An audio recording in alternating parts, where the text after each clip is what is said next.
A'udzubillahi minasyaitonirrajim. Bismillahirrahmanirrahim. Assalamualaikum warahmatullahi wabarakatuh. Alhamdulillahirabbil alamin. Qala Allah Ta'ala, khalaqas samawati wal ardi bil haqqi sawwarakum wa ahsana suwarakum wa ilaihil masir. Assalatu wassalamu ala isyrafil anbiya'i mursalin wa ala alihi wa sahbihi ajma'in.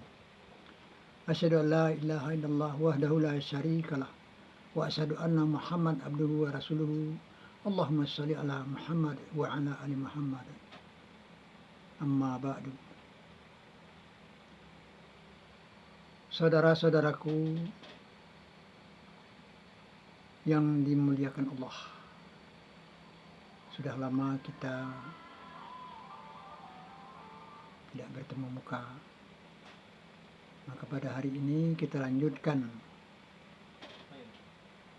episode yang ke-13 yang sudah dilangkaui beberapa waktu yang lalu, dan meneruskan ke episode 14. Kita pada waktu itu menyampaikan Adam ada di surga. Nah, sebelumnya kita lanjutkan, kita berdoa kepada Allah, semoga saudara-saudaraku yang dimuliakan Allah dan kita semua dalam keadaan sehat walafiat dan tidak ada kekurangan satu apapun.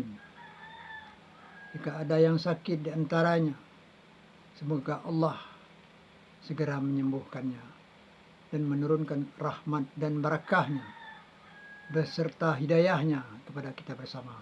Amin ya rabbal alamin.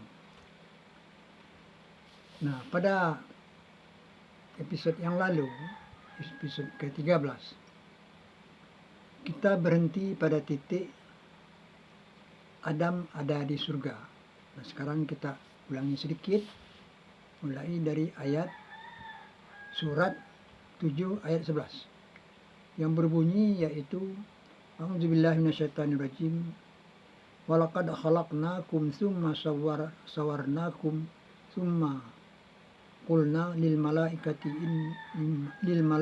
isjudu illa adama fasajadu illa iblis lam yakum minas sajidin, yang artinya, dan sesungguhnya menciptakan kami kamu, kemudian membentuk rupa kamu, kemudian berfirman kami kepada malaikat, sujudlah kamu kepada Adam. Maka sujudlah mereka kecuali iblis, tidak termasuk dari orang-orang yang bersujud.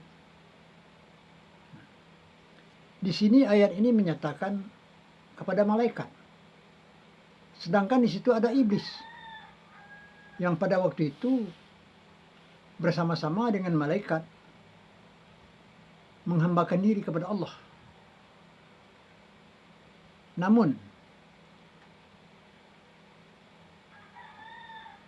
malaikat diciptakan oleh Allah dari cahaya melalui hadis Rasulullah, dan iblis diciptakan dari panas api. Sebetulnya panas api, bukan api langsung, panas api. Namun mereka pada waktu itu dikatakan, sujudlah kamu semua. Artinya yang dimaksud malaikat pada waktu itu yaitu makhluk gaib.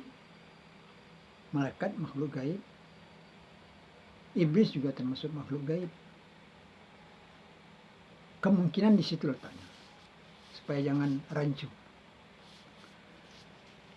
Nah, pada ayat-ayat yang lalu telah kita ketahui bahwa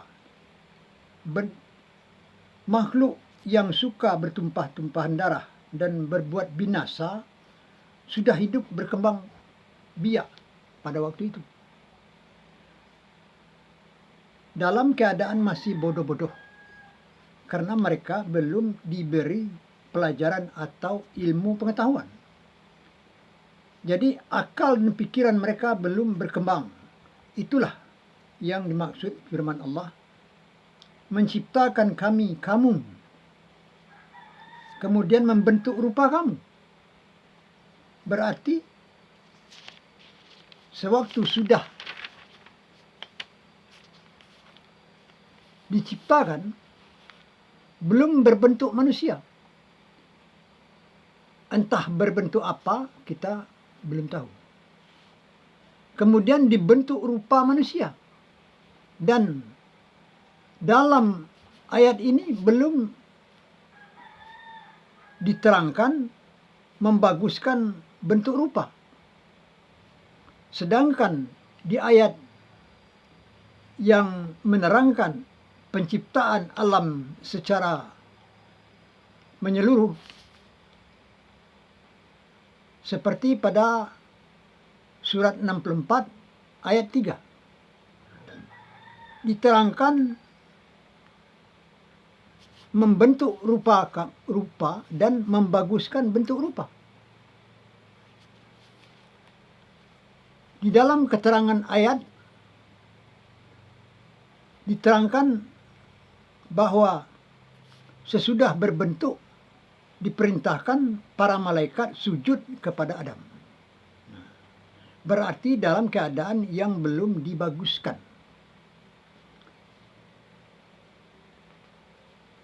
Bagaimanakah rupa beliau pada waktu itu? Belum dapat kita bayangkan. Maaf. Kalau saudara-saudaraku merasa tersinggung karena nenek moyang saudara-saudaraku, berarti nenek moyang penulis pula. Yang dimaksud di sini berarti beliau pada waktu itu belum seperti kita sekarang ini. Belum cantik dan ganteng seperti di antara kita. Di samping tinggi mereka pada waktu itu bagaikan raksasa. Kesimpulan dari riwayat Adam bersama pasangannya yang kita korek dari ayat-ayat Al-Quran menunjukkan bahwa keadaan beliau belum sempurna seperti kita sekarang ini. Dan untuk menentukan gambar bentuk yang belum sempurna akan kita dapatkan dengan pengertian bentuk bangun tubuh yang sempurna menjadi belum sempurna. Sebagaimana berikut. Yang sudah dapat kita ketahui, akal dan pikiran mereka masih tergolong bodoh. Sedangkan pikiran secara lahir berpusat di otak. Jadi otak mereka pada waktu itu belum bekerja berat. Pada halaman-halaman yang lalu telah kita perbincangkan bahwa otak yang belum bekerja berat, dia akan kecil. Sama seperti manusia. Yang bekerja berat dengan yang tidak bekerja berat beda. Dengan demikian, dapat kita pahami bahwa pada waktu itu kepala mereka tergolong kecil kalau dibandingkan dengan ukuran tubuh mereka yang besar.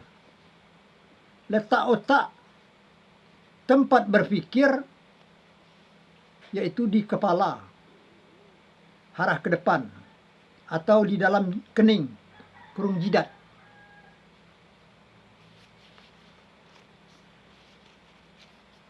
Jadi berarti bentuk jidat atau keningnya tidak menonjol, akan tetapi rata mulai dari letak alis mata.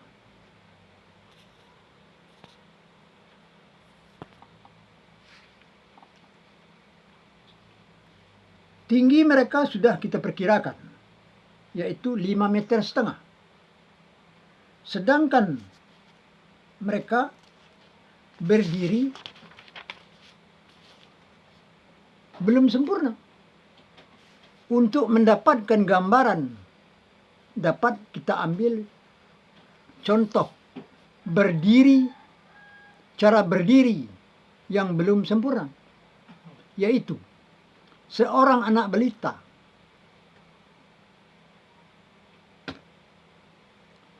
yang baru pandai berdiri. Apabila dia berjalan cepat, dia akan menjalankan kedua kaki dan kedua tangannya. Dan apabila dia berjalan lambat, akan tertatih-tatih dengan pantat agak sedikit turun, seperti setengah jongkok. Demikian lebih kurang cara beliau tegak. Dan seterusnya, kalau kita mempedomani anak balita yang baru pandai berdiri, kepalanya agak menunduk karena mengawasi jalan yang akan ditempuhnya, serta kedua tangannya agak membuka ke depan dengan jari-jari seperti akan mencengkram, karena siap siaga untuk menahan tubuhnya seandainya tersungkur. Dan kedua kaki agak membuka karena belum kuat berdiri untuk menahan tubuh mereka yang berat. Kulit mereka tentu belum sempurna seperti kulit sekarang ini, kulit kita sekarang ini. Berarti masih kasar. Kita mempunyai bulu roma yang halus. Bagi mereka yang mempunyai bulu roma yang belum sempurna, tentu kulit mereka ditumbuhi oleh bulu yang kasar atau lebih tebal. Dan kalau kita mempunyai bulu roma yang jarang, tentu kulit mereka ditumbuhi oleh bulu yang rapat sampai tidak kelihatan kulit mereka sama sekali, karena tertutup bulu seolah-olah merupakan baju. Inilah yang dimaksud oleh Allah, kamu tidak akan telanjang. Begitulah menurut arti yang belum sempurna atau belum dibaguskan keadaan dan bentuk nenek moyang kita pada waktu itu, kalau kita gambarkan dengan kata-kata. Sesungguhnya Allah lah yang maha mengetahui dalam segala sesuatu. Akan tetapi, walau demikian, beliau sudah mempunyai akal dan pikiran, hanya belum berkembang. Buktinya, beliau bisa menerima pelajaran dan mempunyai penyesalan. Jadi ada daya tangkap pikiran dan mempunyai perasaan. Serta beliau agak takut sewaktu diperintahkan turun ke bumi. Pada waktu pertama diperintahkan, karena merasa diri beliau belum dewasa. Dan akhirnya menuruti karena dijanjikan akan diberi petunjuk. Berarti telah mempunyai pertimbangan. Dan dalam menyesali dosa, lalu mohon ampun kepada Allah, Tuhan mereka berdua. Setelah malaikat diperintahkan sujud kepada Adam, yaitu dalam pengertian tunduk di bawah kekuasaan Adam atau manusia dalam menjalani kekhalifahannya, karena Adam adalah seorang khalifah. Hanya iblislah yang tidak mau tunduk dan malah menyatakan tidak bersahabat, karena merasa derajat mereka lebih tinggi dari manusia. Seperti yang diterangkan oleh ayat berikut. Surat 7 ayat 12. Yang artinya, Allah berfirman, apakah yang menghalangi engkau untuk bersujud ketika aku memerintahkan engkau? Berkata iblis, aku lebih baik daripadanya. Penciptaanku dari api dan penciptaannya daripada tanah. Yang dimaksud oleh iblis adalah asal atau bahan untuk menciptakan jasad. Sebab manusia diciptakan dari tanah, itu adalah jasadnya. Berarti iblis diciptakan dari api, itu jasadnya pula. Ini menunjukkan bahwa mereka mempunyai jasad dan roh seperti manusia juga. Namun tidak kelihatan di mata telanjang ini. Maka oleh sebab itu Allah berfirman, memurkai iblis yang menyombongkan diri yang tidak pantas mereka sombongkan pada ayat berikut. Surat 7 ayat 13. Yang artinya, Allah berfirman, turunlah dari sini, karena tidak patut bagi engkau bahwa engkau takbur di dalamnya. Keluarlah, sesungguhnya engkau termasuk orang-orang yang hina.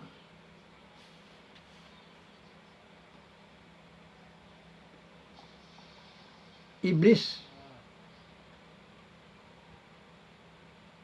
durhaka pun menjawab dengan mohon dipanjangkan umurnya sebagai berikut. Surat 7 ayat 14, yang artinya, berkata iblis, beri tangguhlah aku sampai hari kiamat. Artinya panjangkan umur mereka sampai hari kiamat. Dan Allah mengabulkan permohonannya sebagai berikut. Surat 7 ayat 15. Allah berfirman, sesungguhnya engkau termasuk orang yang menunggu. Artinya menunggu hari kiamat. Sampai pada hari kiamat baru dia dimatikan. Iblis dilaknat mengancam umat manusia, mempergunakan waktu selama mereka hidup sampai hari kiamat. Surat 7 ayat 16. Artinya, berkata iblis, oleh karena engkau sesatkan aku, akan kutahan atau kuhentikan bagi mereka jalan yang engkau yang lurus. Jadi di luar apa yang diperintahkan Allah, itu maksudnya. Karena segolongan iblis diputuskan sesat, maka maksudnya tidak lagi akan dikeluarkan dari tempat pembalasan pada hari kiamat, itu maksudnya, atau hari akhirat, karena mereka ingkar atau tidak menuruti yang diperintahkan Allah. Maka mereka akan membalaskan dendam kepada manusia dengan memperdayakannya supaya manusia itu tidak melakukan pekerjaan yang benar. Akan tetapi sebaliknya, setelah berhenti manusia melakukan pekerjaan yang baik, lalu mereka akan memperlakukannya sebagai berikut. Surat 7 ayat 17. Kemudian akan kudatangi mereka dari muka mereka dan dari belakang mereka, dari kanan dan dari kiri mereka, dan tidak engkau dapati banyak mereka bersyukur. Maksudnya mereka akan mendatangi dari segala arah atau dengan segala cara, dan termasuk berarti mengurung masuk ke dalam kelompok mereka apabila manusia itu meninggalkan pekerjaan yang benar. Sudah tidak sulit bagi mereka untuk mengarahkan kepada yang lebih sesat. Maka mereka pun dimurkai Allah.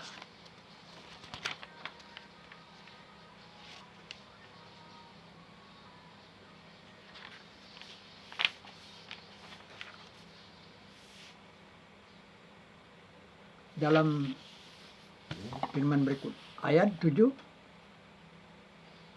surat 7 ayat 18, yang artinya Allah berfirman, keluarlah dari sini sebagai orang terhina, lagi terusir. Bagi barang siapa yang mengikuti engkau di antara mereka atau manusia, akan dimasukkan ke dalam neraka jahanam daripada kamu semua.